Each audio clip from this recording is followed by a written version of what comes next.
Human respiratory system. Human respiratory system में सबसे पहले आप बाहर क्या देखते हो? एक्सटर्नल नेल्स, जिसको नोस्ट्रिल बोलते हैं, दो ओपनिंग जिससे आप सांस लेते हो। आप देखते हो आपके नोज में दो छेद हैं, उसको नोस्ट्रिल बोलते हैं। बाहर है तो इसलिए एक्सटर्नल है। नेक्स्ट उसके बाद आता है नेसल कैविटी, जो आपकी नाक की जो लंबाई है बेसिकली उसको आप नेसल कैविटी बोल सकते हो। दो चैम्बर्स में बटी हुई है जिसको डिवाइड करता है नेसल सेप्टम। जो बीच की हड्डी है नाक की उसको नेसल सेप्टम बोलते हैं, जो कि नेसल कैविटी को दो पार्ट्स में डिवाइड कर रहा है। अब नेसल कैविटी के अंदर तीन चीज़ें होती हैं। एक होता है वेस्टिब्यूल। वेस्टिब्यूल के अंदर होता है hair plus oil gland. Hair क्या करते हैं?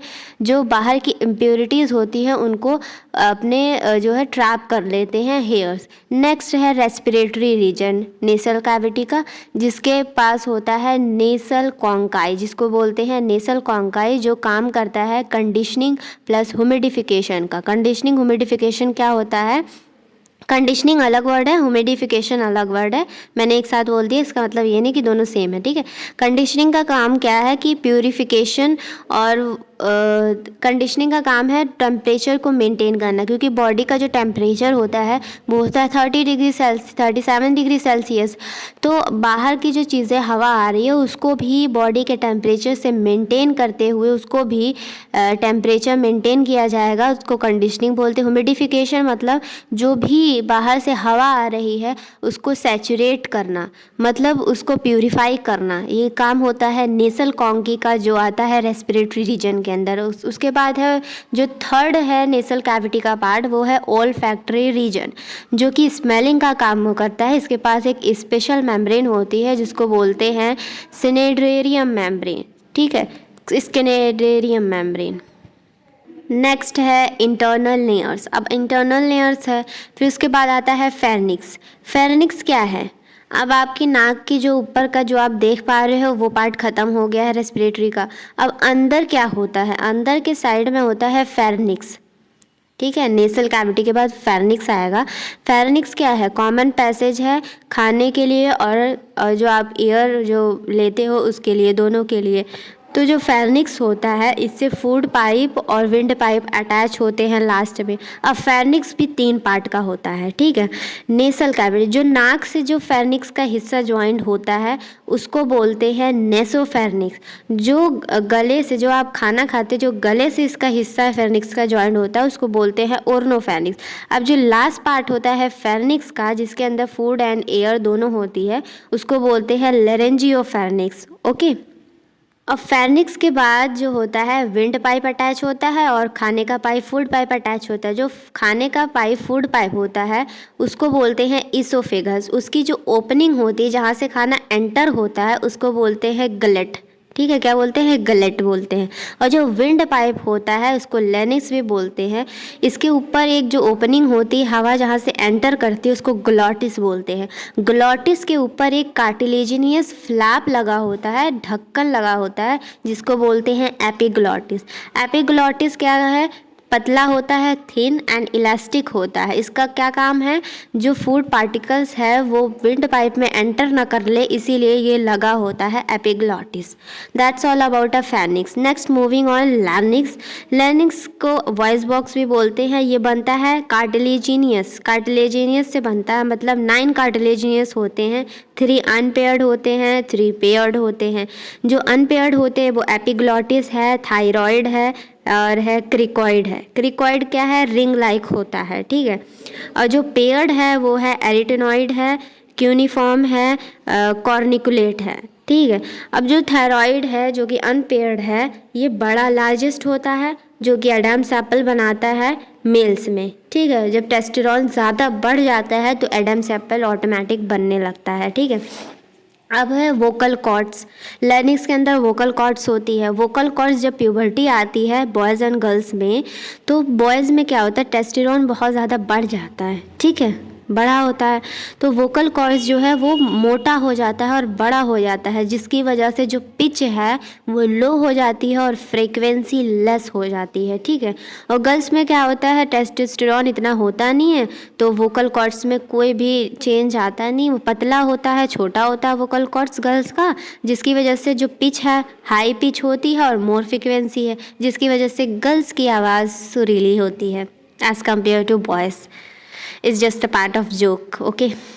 दैट्स ट्रैकिया जो होता है इसके ऊपर सी शेप्ड की इनकम्प्लीट कार्टिलेजिनियस रिंग लगी होती है, जो कि कोलैप्सिंग से इसको बचाती है। अब ट्रैकिया जो है T5 वर्टेब्रेट से बाइफरकेट कर जाता है, मतलब लेफ्ट एंड राइट में मुड़ जाता है, दैट इज़ बाइफरकेट, है ना। T5 जो वर्टेब्रे होती है उसके वहाँ से ये T5 से मुड़ जाता है लेफ़्ट एंड राइट में ट्रैकिया, जिसको बोलते हैं प्राइमरी ब्रोंकाई। अब प्राइमरी ब्रोंकाई जो है लंग्स से जो है जुड़ जाती है। लंग्स की अगर हम बात करते हैं तो लेफ़्ट और राइट दो लंग्स होते हैं। अब जो लंग्स की कवरिंग होती है उसको बोलते हैं पैरिटल प्ल्यूरा। उसके अंदर की जो मेम्ब्रेन होगी पैरिटल प्ल्यूरा के अंदर, उसको बोलेंगे विसरल प्ल्यूरा। दोनों प्ल्यूरा के अंदर का जो स्पेस है, बीच में स्पेस आएगा क्योंकि अंदर भी मेम्ब्रेन है बाहर भी मेम्ब्रेन है, दोनों मेम्ब्रेन का जो स्पेस है पैरिटल प्ल्यूरा के उस अंदर और बाहर जो स्पेस है प्ल्यूरा के बीच का, उसको बोलेंगे प्ल्यूलर फ्लूइड, जिसका फंक्शन होता है शॉक को एब्जॉर्ब करना, फ्रिक्शन को रिड्यूस करना। अब ये हो गया लंग्स का, मतलब दो लंग्स हैं, लंग्स का आउटर कवरिंग है जिसको पैरिटल प्ल्यूरा बोलते हैं, और उसके अंदर जो है प्ल्यूलर फ्लूइड भरा रहता है जो कि शॉक एब्जॉर्बर होता है और फ्रिक्शन को रिड्यूस करता है। दोनों लंग्स के बीच की जो जगह होती है उसको बोलते हैं मेडिएस्टिनम, ओके। अब लेफ्ट लंग के जो एक कार्डियल नॉच होती है लेफ्ट लंग के पास, जिनमें हार्ट जो है सैचुरेटेड होता है, तो ऐसे कर्व सा स्ट्रक्चर बन जाता है जिसको कार्डियल नॉच बोलते हैं लेफ्ट लंग के अंदर। अब जो लेफ्ट और राइट लंग है, लेफ्ट लंग में क्या होता है, ये दो पार्ट्स में डिवाइड करता है, और जो ये राइट लंग है इसमें ये 3 पार्ट्स में डिवीजन होती है, ठीक है। अब जो लेफ़्ट लंग है पहले उसकी बात करते हैं, ठीक है। लेफ़्ट लंग का जो ऊपर का हिस्सा होगा डिवीज़न के बाद उसको सुपीरियर लोब बोलेंगे, और नीचे वाला जो है उसको इन्फीरियर लोब बोलेंगे, और जो डिवीज़न लाइन होगी उसको बोलेंगे ऑब्लिक फिशर। अब राइट लंग की अगर हम बात करते तो ये 3 पार्ट्स में डिवाइड है, ठीक है। एक तो सुपीरियर लोब है, नीचे इन्फीरियर लोब है, और बीच में एक ट्राइंगल सा पार्ट बनता है जिसको मीडियम लोब बोलते हैं। अब इसमें तो एक ऑब्लिक फिशर होगा, ठीक है। वर्टिकली लाइन जो होती है उसको ऑब्लिक फिशर बोलेंगे। एक हॉरिजॉन्टल लाइन मतलब बीच से ऐसा आधा टाइप दिखेगा उसको हॉरिजॉन्टल फिशर बोलेंगे। तो राइट लंग है 3 पार्ट्स में डिवाइड है, और जो लेफ्ट लंग है वो 2 पार्ट्स में डिवाइड है, ठीक है। अब लंग्स के नीचे होता है डायफ्राम, जिसकी शेप होती है डोम। इसके पास होती है फेरेनिक मसल। जब आप सांस लेते हो तो आपका डायफ्राम ऊपर जाता है, आप जब सांस छोड़ते हो तो आपका डायफ्राम अपने डोम शेप में आ जाता है, ठीक है। ये बात हो गई लंग्स की। अब जो ट्रैकिया है प्राइमरी ब्रोंकाई तो बन गई T5 से बाइफरकेट करके। अब प्राइमरी ब्रोंकाई क्या बनाएगी, secondary bronchi, then tertiary bronchi, then initial bronchiole, then terminal bronchiole, then respiratory bronchiole, then alveolar duct, then alveoli. अब प्राइमरी ब्रोंकाई से लेकर, ठीक है, इनिशियल ब्रोंक्यूल तक जो कार्टिलेजिनियस रिंग प्रेजेंट होती है वो यहीं तक ही होगी, इसके आगे नहीं होगी। टर्मिनल ब्रोंक्यूल से एल्वेलाई तक कार्टिलेजियस रिंग नहीं होती है। प्राइमरी ब्रोंकाई से इनिशियल ब्रोंक्यूल तक ही होती है, क्योंकि ये थोड़ा सा ब्रॉड होता है ना, चौड़ा होता है, इसी वजह से यहाँ पे प्रेजेंट होती है। अब इनिशियल ब्रोंक्यूल के बाद जो टर्मिनल ब्रोंक्यूल्स आते हैं ना वो बहुत पतले हो जाते हैं, बहुत ज़्यादा, जिसकी वजह से वो सी शेप कार्टिलेजियस रिंग वहाँ नहीं होती है। अब बात करते हैं कि कौन सा कंडक्टिंग जोन है, कौन सा नॉन कंडक्टिंग जोन है, ठीक है। अब कंडक्टिंग जोन की बात करें तो प्राइमरी ब्रोंकाई से लेकर टर्मिनल ब्रोंक्यूल तक ये कंडक्टिंग पार्ट कहलाता है। इसमें कोई एक्सचेंज ऑफ गैसेस नहीं होता, इसमें गैसेस का एक्सचेंज नहीं होता, सिर्फ ट्रांसपोर्टेशन आप एक हिसाब से कह सकते हैं, किसी भी ट्रांसपोर्ट करते हैं गैसेस के। इसमें जो टिश्यू लगी होती है वो होती है क्यूबॉइडल एपिथेलियम। अब रेस्पिरेटरी ब्रोंक्यूल, एल्वियोलर डक्ट और एल्वेलाई, इसको बोलते हैं रेस्पिरेटरी रीजन, जिसमें एक्सचेंज ऑफ गैसेस होता है। बेसिकली डिफ्यूजन हम कह सकते हैं इसको, डिफ्यूजन होता है इसके अंदर। और इसमें जो टिश्यू है वो सिंपल स्ट्रैटिफाइड एपिथेलियम लगी हुई है। ओके, तो अब ये ट्रैकिया का जितना भी पार्ट्स था ये ख़त्म हुआ। अब एल्वेलाई में जहाँ पे रियल एक्सचेंज ऑफ गैसेस होता है उसकी बात करते हैं। तो एल्वेलाई जो एक्चुअल साइड है जहाँ पे CO2 O2 एक्सचेंज होते हैं, मतलब गैसेस का एक्सचेंज हो रहा है, और इज़ द बेसिक यूनिट है, alveoli is the basic unit, structural and functional unit है लंग्स की। ठीक है, total number of alveoli in both lungs में प्रेजेंट होती है 300 मिलियन। ओके, अब एल्वेलाई का एक्सचेंज ब्लड, एल्वेलाई के बाद है ब्लड वेसल। बेसिकली एक्सचेंज कहाँ होगा, एल्वेलाई से और ब्लड वेसल में एक्सचेंज होता है। तो एल्वेलाई है, देन ब्लड वेसल है। अब एल्वेलाई के अंदर कौन से टिश्यू लगे होंगे, सिंपल स्क्वामस एपिथेलियम टिश्यू लगा है जिसको बोलेंगे एल्वियोलर एपिथेलियम।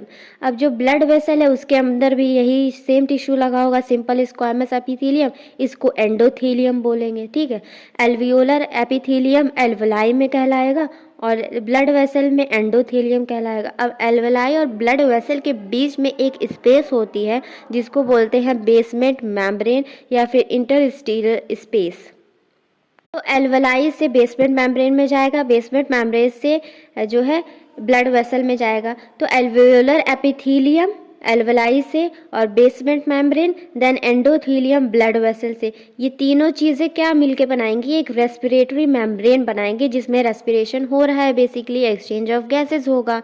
ठीक है, तो किस में हो रहा है, alveolar epithelium, basement membrane, then endothelium, ये तीनों रेस्पिरेटरी मेम्ब्रेन कहलाएंगी। रेस्पिरेटरी मेम्ब्रेन थिन होगी, मॉइस्ट होगी और इसकी जो थिकनेस होगी वो लेस देन 1 mm होगी, मतलब 0.2 0.5 माइक्रोमीटर इसकी थिकनेस होगी, बहुत पतली होगी। अब जो एल्वियोलर एपिथेलियम होता है इसमें जो स्क्वामस एपिथेलियम के टिश्यू लगे हैं उसके अंदर होते हैं न्यूमोसाइट सेल्स, जो कि 2 टाइप के होते हैं। पहला जो टाइप होता है वो डिफ्यूजन कराता है, बेसिकली जो है डिफ्यूजन कराएगा गैसेस का, और दूसरा न्यूमोसाइट का टाइप होता है वो लेसिथिन रिलीज करेगा। लेसिथिन एक सरफेक्टेंट है फॉस्फोलिपिड का, और ये क्या करता है, सरफेस टेंशन को रिड्यूस करता है, क्योंकि to prevent collapsing during expiration, जब आप सांस छोड़ते हो तब कहीं पे आपकी एल्वेलाई जो है फट ना जाए, उसको प्रिवेंट करने के लिए जो स्क्वामस एपिथेलियम के अंदर न्यूमोसाइट का सेल होता है वो लेसिथिन रिलीज करता है, तो जिससे आपकी एल्वेलाई जो है सांस छोड़ते वक्त फट ना जाए, इसीलिए ये लेसिथिन रिलीज होता है। ठीक है, नेक्स्ट हम थोरैसिक की अगर हम बात करें तो बॉडी 2 पार्ट्स में डिवाइड होती है, एक थोरैसिक होती है कैविटी, एक एब्डोमिनल। तो हमारा जो लंग्स आता है ये थोरैसिक कैविटी में होता है। ठीक है, अब थोरैसिक कैविटी जो लंग्स को प्रोटेक्शन देती है एयर टाइट चैम्बर्स के थ्रू, वो है वेंट्रल साइड, मतलब फ्रंट साइड से स्टर्नम प्रोटेक्ट करती है, डॉर्सल साइड मतलब बैक साइड से वर्टेब्रल कॉलम प्रोटेक्ट करते हैं, लेटरल साइड मतलब लेफ्ट एंड राइट साइड से रिब केज प्रोटेक्शन देते हैं लंग्स को, 24 रिब्स होते हैं, मतलब 12 पेयर प्रेजेंट होती है, पोस्टीरियर साइड मतलब नीचे की साइड से डायफ्राम लंग्स को प्रोटेक्शन देते हैं। अब थोरैसिक कैविटी के अंदर लंग्स प्रेजेंट हैं और हमें पता है कि लंग्स के थ्रू हम रेस्पिरेशन करेंगे तो पल्मोनरी रेस्पिरेशन होगी, तो पल्मोनरी रेस्पिरेशन जो होगी वो पल्मोनरी कैविटी के अंदर ही होगी। तो जो कैविटी होगी, जो लंग्स हमें पल्मोनरी रेस्पिरेशन करा रहे हैं उसको पल्मोनरी कैविटी बोलेंगे। तो थोरैसिक कैविटी के अंदर जो पल्मोनरी कैविटी है, तो अगर हम कोई भी वॉल्यूम में थोरैसिक कैविटी की वॉल्यूम में अगर हम चेंज करेंगे तो जो पल्मोनरी कैविटी का वॉल्यूम है वो भी चेंज हो जाएगा। तो अगर थोरैसिक कैविटी में वॉल्यूम का चेंज हो रहा है तो क्या होगा, उसमें भी चेंज होगा पल्मोनरी कैविटी में। अगर प्रेशर का चेंज हो रहा है थोरैसिक कैविटी में तो पल्मोनरी कैविटी का भी प्रेशर चेंज होगा। तो डायरेक्ट क्या है, इससे कहते हैं थोरैसिक कैविटी में चेंजेस आएंगे अगर वॉल्यूम और प्रेशर का, तो पल्मोनरी कैविटी में भी सेम चेंज अप्लाई होगा। So that's all about human respiratory system.